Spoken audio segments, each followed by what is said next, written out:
Hey everyone, and welcome back to Ontario Cryptids. Quick merch update, we are now offering 15% off all merchandise and free delivery just in time for Christmas. So head on over to the store and start browsing. If you have an encounter story that you would like to share, then please forward your stories to OntarioCryptids@gmail.com. I would be honored to share your story with like-minded people. Now sit back and relax as we begin with today's episode.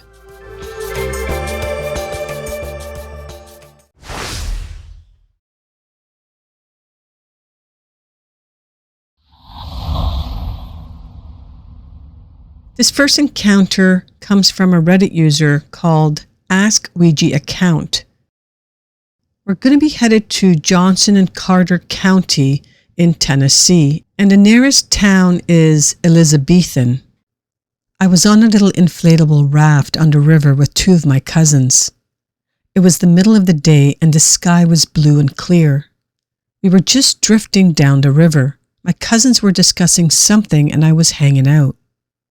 I noticed a shadow fall over us, and at first I thought it was from the cloud, but realized it was closer than that.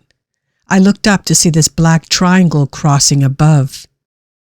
It was typical in a lot of ways, completely silent and moving so slow I couldn't even believe it stayed in the sky.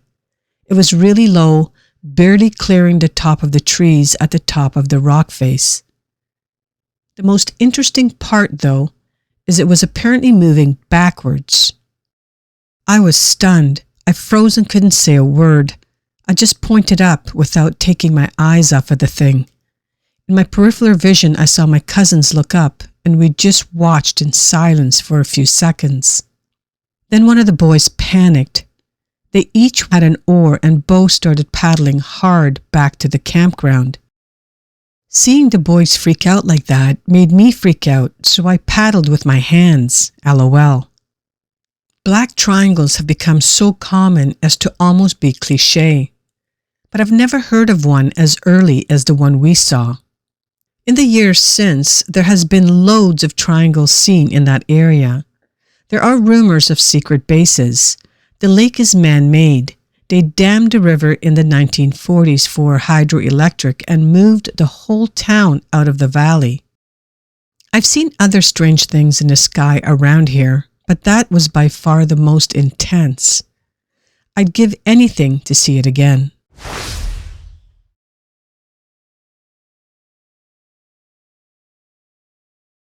This next one comes from a Reddit user called Jane's Films, and it takes place in Alberta, Canada in the 1990s.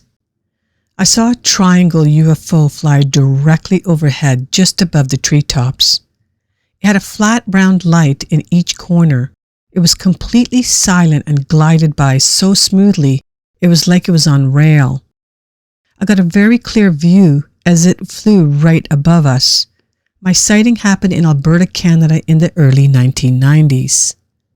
It was early evening, just barely getting dark. The lights were weirdly solid and without a bright spot.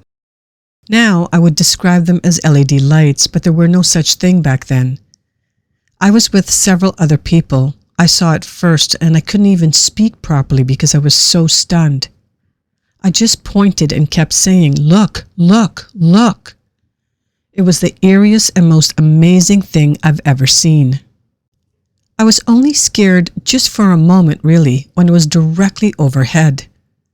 I was far from calm, though. My heart was absolutely racing, and I was so stunned I could barely speak. It was moving fairly slow, and it was only maybe 80 to 100 feet above me. I was trying to look closely at the underside of the structure of the craft, but suddenly felt incredibly uncomfortable to be under this thing. It was defying gravity in such an unfamiliar way, and to have something that substantial so close, somehow in the air, it was crazy. It was oppressive. I thought for a split second, holy shit, this feels unsafe. I don't know if I was scared it would fall on me or if it was just too strange to be so uncomfortably close. I didn't even consider that it could have a pilot or passengers. If I had thought about aliens, I would have been absolutely terrified. I was just too stunned to think about that, which is good because I've always been scared of aliens. If I had thought about abductions, I probably would have just been pushed right into a complete panic attack. My anxiety was already peaked and my adrenaline was maxed out. I probably would have passed out cold from fear if I had thought about aliens. It was as if you would suddenly see a building rise up in the air and start moving. That's how foreign this was. It made no noise, no exhaust, no smells, and didn't disturb the leaves. It was such a confusing sight. I think my brain just kind of stuttered. Afterwards, I was excited, thrilled really. I tried talking to my best friend who was with me about it, and she was truly terrified. She couldn't stop crying and shaking. She was practically inconsolable. She still won't talk about it to this day. It happened like 30 years ago and she gets weirdly angry if I bring it up. She just says, drop it, and refuses to discuss it. It still really bothers her. I'm glad I saw it because now I know for certain there are actual UFOs. I have no idea where it came from or who was flying it, but I don't think it's man-made secret government tech. I don't believe the Canadian government or military would have something so unbelievably advanced, and if they did, they wouldn't be flying it in a public area like that. And I can't imagine the US would risk flying such a thing in a foreign country in a populated area. This thing was way more advanced than anything else that flies. It was an absolute mindfuck to witness something so strange.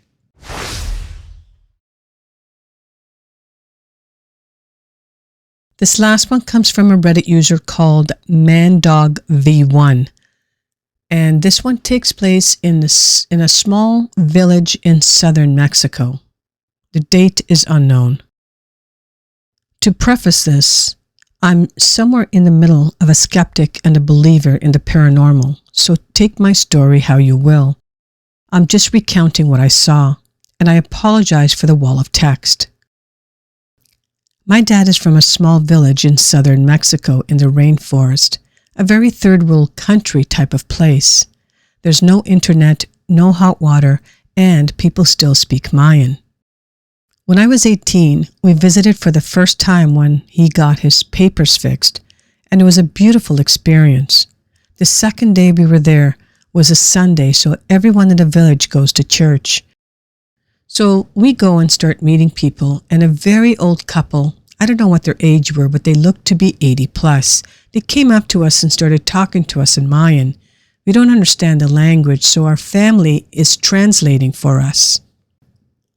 Long story short, turns out they are witches and they live up in the mountains, and every Sunday they come down to church walking, and it takes them 6 hours to get to the village and another 6 to get back.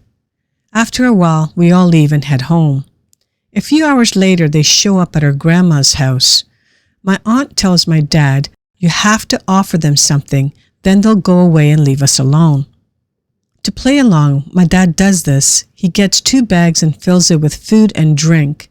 They go on their way, but before they go, the lady walks up to my mom and tells her something in Mayan with a big smile on her face. They leave and my mom asks my aunt, "What did she say?" And my aunt said the lady had told my mom, "I want to take you home with me and eat you." At this point, the whole situation is weird, and we're really not sure what to think about this witch thing, but it's over, or so we thought. At around 5:30 p.m. I was bored and decided to go for a little walk to the river 15 minutes away. When I'm almost there, I noticed that it started to get dark and rain clouds started to form. I was almost there, so I decided to keep on going. As soon as I get there, it starts to rain like crazy, and there's thunderstorms. The sky is now completely dark. There's no streetlights out there of any sort, so it's pitch black. I started walking back, disappointed because I wanted to chill there. 5 minutes into my walk back, in the rain and darkness, I see a silhouette about 40 feet away. It was something on all fours, so I thought it was my family's dog. He would follow us whenever we walked anywhere, This would have been a pretty big dog in this case, which he was. I wasn't alarmed. I walked closer, calling his name out. As I get closer, I swear to God, I see this thing start slowly go from all fours to standing. Keep in mind it's pitch black out there, so all I'm really seeing is a silhouette. I'm not really freaking out at this moment. I think I was too shocked to have a reaction to what was going on. Now getting closer, this thing is standing up and walking. And what would you know, as we walk past each other, I can finally make out what it is. And it's the old witch lady from earlier. From there, I sped up and I walked home and never looked back. I told the family and they told me their stories of skinwalkers there, but they never really believed them. We never saw the old lady again after that. Not even at church the next week.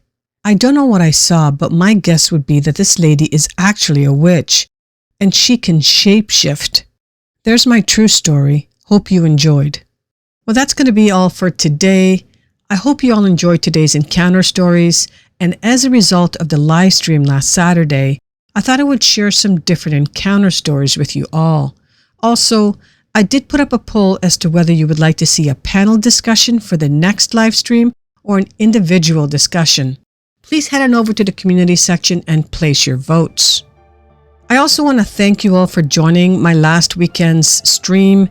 I only intended on being online for maybe an hour, and instead we did a 2-hour and 40-minute stream. That's all due to the great conversations that we were having, so thank you all again. If these encounter stories reminded you of an encounter you've had, then please forward them to OntarioCryptids@gmail.com. I would be honored to share your story on this channel. It's time to thank my OC members for all their support. And if you want to learn more about the OC membership program, please check out my membership video to learn about the perks. I did recently update these perks and will repost on the communities tab. So, I would like to thank my current members Jim, Teresa, and Shell. Thank you all so very much for your support. Oh, and don't forget to take advantage of the 15% and free delivery offer right now if you purchase an item from my store. Thank you all for listening until the end. I truly appreciate it. Please hit the like button on your way out and smash the subscribe button if you're new to my channel. Have a great weekend, and I hope to see you all next week right here on Ontario Cryptids.